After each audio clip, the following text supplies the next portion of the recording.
So hello student, स्वागत करता हूँ आपका हाउस ऑफ टेक्नोलॉजी के इस चैनल पे। मेरा नाम है रजत और मुझे 11 साल से ज़्यादा का एक्सपीरियंस है। इस लेक्चर सीरीज़ में हम कवर कर रहे हैं माई सीक्वल और अब हम ऑलमोस्ट अपने एंडिंग पे हैं। हम इस टाइम एडवांस सीक्वल के कुछ कॉन्सेप्ट्स क्लियर कर रहे हैं और आज के लिए जो हमारे टॉपिक रहने वाले हैं, तो आज हम कवर करेंगे इंटीग्रेशन और moreover integrity between the Hadoop and the RDBMS which is our MySQL. तो हम ये चेक करेंगे पहली चीज़। सेकेंड, हम जो चीज़ कवर करेंगे using MySQL for data warehousing, कि डेटा वेयर हाउसिंग में माई सीक्वल को कैसे यूज़ किया जा सकता है। देन हम लास्ट में कवर करेंगे मैनेजिंग लार्ज डेटा सेट्स, जो हमारे पास बेसिकली बड़े बड़े डेटा सेट होते हैं जिसमें कि मिलियन ट्रिलियन में भी डेटा हो सकता है डिपेंडिंग ऑन आप किस सेक्टर के लिए काम कर रहे हैं, तो उसको कैसे हैंडल किया जाता है। तो आज हम उस बारे में बात करते हैं। तो चलिए शुरू करते हैं। तो चलिए स्टूडेंट, सबसे पहले समझते हैं कि बेसिकली हमारा हडूप एंड हमारा RDBMS कैसे कनेक्ट होता है। तो अपनी नोटबुक का हम नाम रख देते हैं कनेक्शन। तो ये हमारी नोटबुक यहाँ पे हो जाएगी क्रिएट। एंड बेसिकली हम आज समझने वाले हैं कि एक जो बिग डेटा का फ्रेमवर्क है, जो उसको हम हडूप के नाम से जानते हैं, हडूप क्या होता है और RDBMS और हडूप किस तरह से एक दूसरे के साथ एसोसिएट होते हैं। तो चलिए हम आगे बढ़ते हैं। तो आज हम कवर करने वाले हैं बेसिकली सबसे पहले कि हडूप एंड RDBMS कैसे आपस में एसोसिएटेड है। तो सबसे पहले आप समझिए हडूप क्या होता है। हडूप है क्या। दूसरा है हमारा RDBMS, जो कि है हमारा माई सीक्वल, और इन दोनों के बीच में है स्कूप। अब इसको सीक्वेंशियली समझते हैं।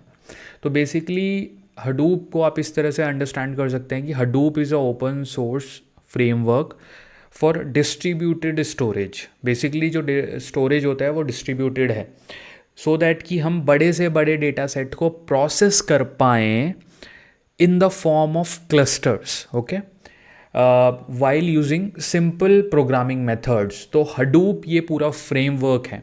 जब बहुत ही बड़े बड़े डेटा सेट एग्जिस्टेंस में आने लगे तो हडूप को मार्केट में लाया गया और हडूप जो काम करता था, it consist HDFS। Basically HDFS एक DFS का कॉन्सेप्ट जो है, जो कि गूगल ने इन्वेंट किया था, उसके ऊपर बनाया गया है।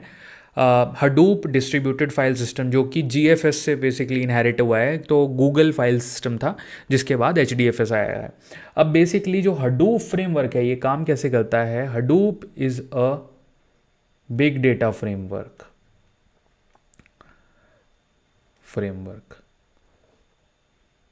हडूप के अंदर बहुत सारी चीज़ें आती हैं जो हम यहाँ पे शायद कवर नहीं करेंगे, बट एक जो RDBMS सिस्टम होता है, जो कि एक टेबल बेस्ड सिस्टम होता है, जैसे कि हमारा माई सीक्वल डेटाबेस है, या सीक्वल के लिए हमारे नेटिज़ा वगैरह यूज़ होते हैं, या ओरेकल डेटाबेस है, वो सब जो डेटाबेस हैं।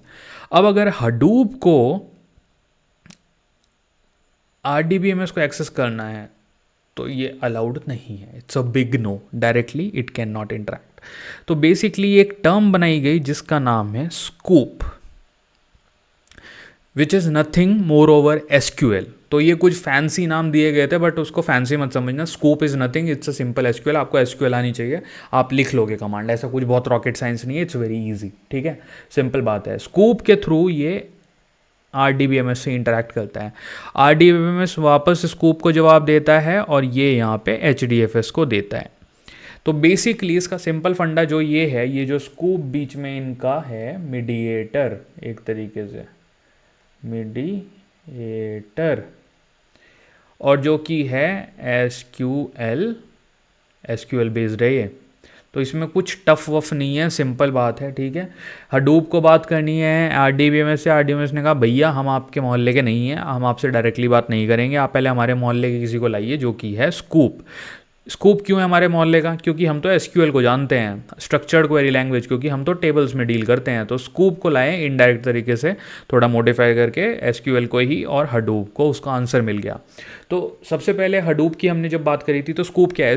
Scoop is a tool designed specially for the efficient transferring of data between Hadoop and relational database warehouse system. It supports data import and export.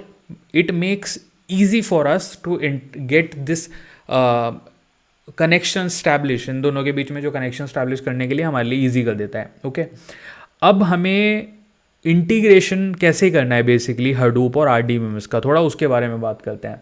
तो इंटीग्रेशन के लिए सबसे पहले हमें ये पता होना चाहिए कि जो इंटीग्रेशन टेक्निक है वो कुछ, अगेन मैंने जैसे बात करी, आप लोगों को आंसर यहाँ पे खुद ही मिला होगा कि इंटीग्रेशन करना कैसे.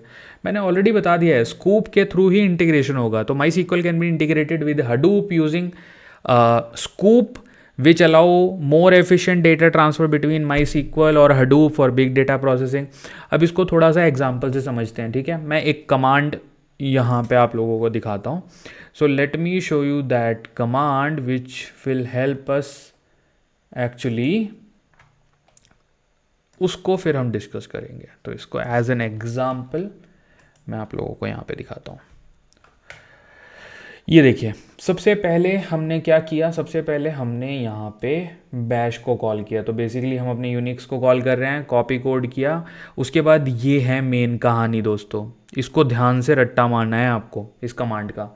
स्कूप को इंपोर्ट कैसे करना है, स्कूप इंपोर्ट कनेक्ट JDBC, मतलब जावा के ड्राइवर के बेसिस पे, क्योंकि हडूप जो है ये जावा को एक्सट्रीमली सपोर्ट करता है. वो क्यों करता है, क्योंकि बैक एंड में ये जावा में लिखा गया है, ठीक है.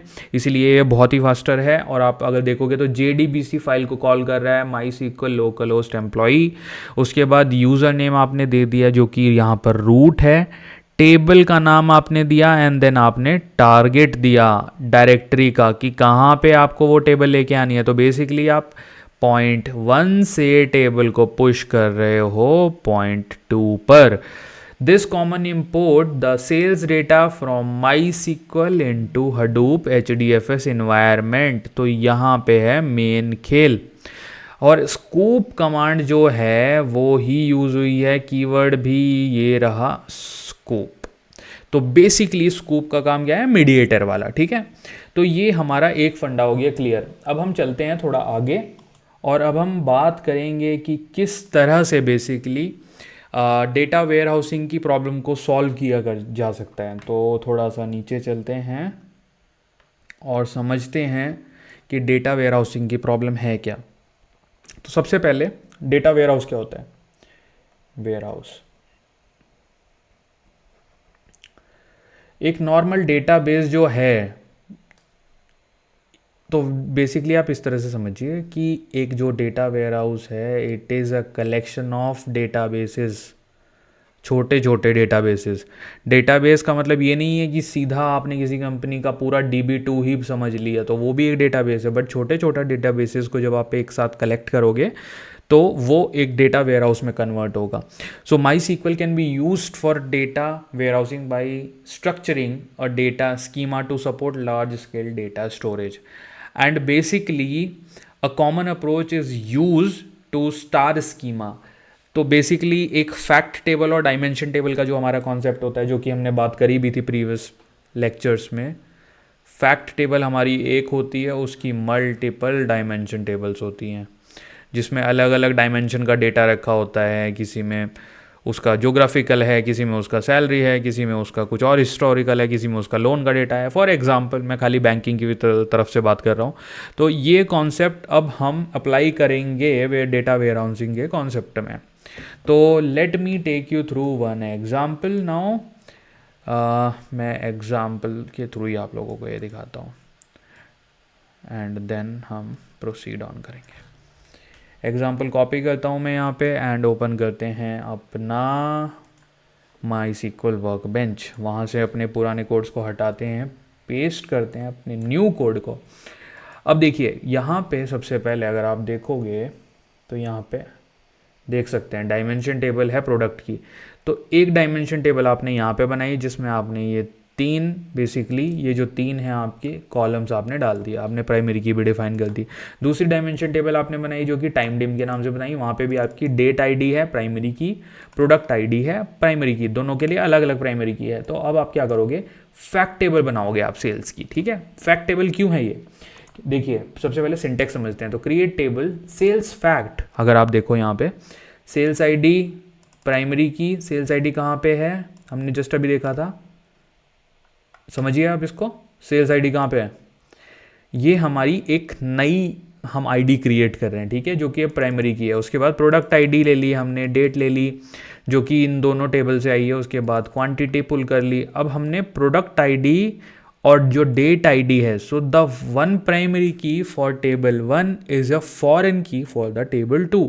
तो वही यहाँ पे कॉन्सेप्ट यूज़ किया गया है, ठीक है। तो वो फंडा यूज़ करके बेसिकली आपने अपनी प्रॉब्लम सॉल्व करी। अब बेसिकली जो हमारा यहाँ पे निचोड़ निकल के आया है इस बात का, वो ये है कि हमने यहाँ पे इस टेक्निक को यूज़ करके एक simple data warehouse schema for sales data create कर लिया। तो ये एक छोटा सा हमारा वेयर हाउस का एग्जाम्पल हो गया। ओके, अब चलते हैं अपने तीसरे टॉपिक की तरफ। और हमारा जो तीसरा टॉपिक होने वाला है आज के लिए, वो होने वाला है कि हमें जो बड़े डेटा सेट हैं उनको कैसे मैनेज करना होता है। तो उसको समझने के लिए सबसे पहले तो हम चलते हैं अपनी नोटबुक पे। सबसे पहले जो बड़ा डेटा सेट है आप उसको इस तरह से समझिए, एक बहुत ही बड़ा वेयर हाउस है जहाँ पे चावल है, गेहूँ है, मक्का है। वेयर हाउस है जहाँ पे ये सारी चीज़ें रखी हैं। अब हमें अगर इसे स्टोरेज को खचाखच भरने से बचाना है और हमें नया स्पेस बनाना है या हम इसको एफिशिएंटली भी मैनेज करना चाहते हैं, तो हमारे पास एक सिंपल तरीका है, हम इसको पार्टीशन में कर दें। हम एक बड़ा वेयर हाउस ना खोल के 3 छोटे वेयर हाउस में डेटा ट्रांसफ़र करें, जहाँ पे एक जगह सिर्फ चावल रखे होंगे, दूसरी जगह पे सिर्फ गेहूं रखा होगा, तीसरी जगह पे सिर्फ मक्का रखा होगा। तो सिंपल प्रॉब्लम है, बड़े डेटाबेस को हमें पार्टीशन कर देना है छोटे पीसीज में बेसिकली। तो इसको सिंपल अब थोड़ा प्रोग्रामिंग की लैंग्वेज से अगर मैं आपको बताऊं तो बड़ी टेबल को छोटी छोटी टेबल में डिस्ट्रीब्यूट कर देना and make data set management easier so that it will process the data fast. तो वो हमारी यहाँ पे टेक्निक काम करती है। अब इसके लिए भी चलिए हम एक एग्जांपल देखते हैं पार्टीशनिंग का, क्योंकि उसका एक सिंटेक्स है, तो वो सिंटेक्स हम कवर करेंगे। Let's move on to our workbench. हम पुराने वाले कोड को यहाँ से हटाते हैं and we paste the new code. अब देखिए एग्जाम्पल के थ्रू मैं आप लोगों को बताता हूँ बेसिकली कि ये फंडा काम कैसे करता है। So let me have my pen. अब देखिए सबसे पहले तो यहाँ पे एग्जाम्पल हम कवर करेंगे पार्टीशनर सेल्स टेबल बाय ईयर। तो बेसिकली यहाँ पे आप देखो क्रिएट टेबल हम बना रहे हैं, उसके बाद सेल्स नाम की एक टेबल बना दे रहे हैं जिसके अंदर आईडी है, सेल्स डेट है एंड अमाउंट है। तो ये हमारी 3 यहाँ पे कॉलम आ गई। अब सिंपल यहाँ पे सिंटेक्स है कि पार्टीशन बाय रेंज। तो बेसिकली आप क्या कर रहे हो कि ईयर वाइज पार्टीशन कर रहे हो, इसको मैं पूरे को हाईलाइट कर दे रहा हूँ। ईयर वाइज पार्टीशन आप कर रहे हो, पार्टीशन का जो सिंटेक्स फॉलो करके आप इसको डिवाइड कर दे रहे हो 4 इक्वल ब्लॉक्स में। तो ये आपका पार्टीशन हो जाएगा एंड इसका जो आउटपुट होगा it would be much more manageable and easy to understand. तो ये टेक्निक यूज़ करके पार्टीशन करके आप बड़ी टेबल को छोटे छोटे चंक में तोड़ सकते हो। So that's all for this video guys and I would highly encourage you to share my video. जितना हो सके अपने दोस्तों से सब्सक्राइब करवाइए प्लीज़, ताकि मुझे थोड़ा बूस्ट मिले और मैं और अच्छे वीडियो बना के आप लोगों के लिए ला सकूँ। Thank you so much guys.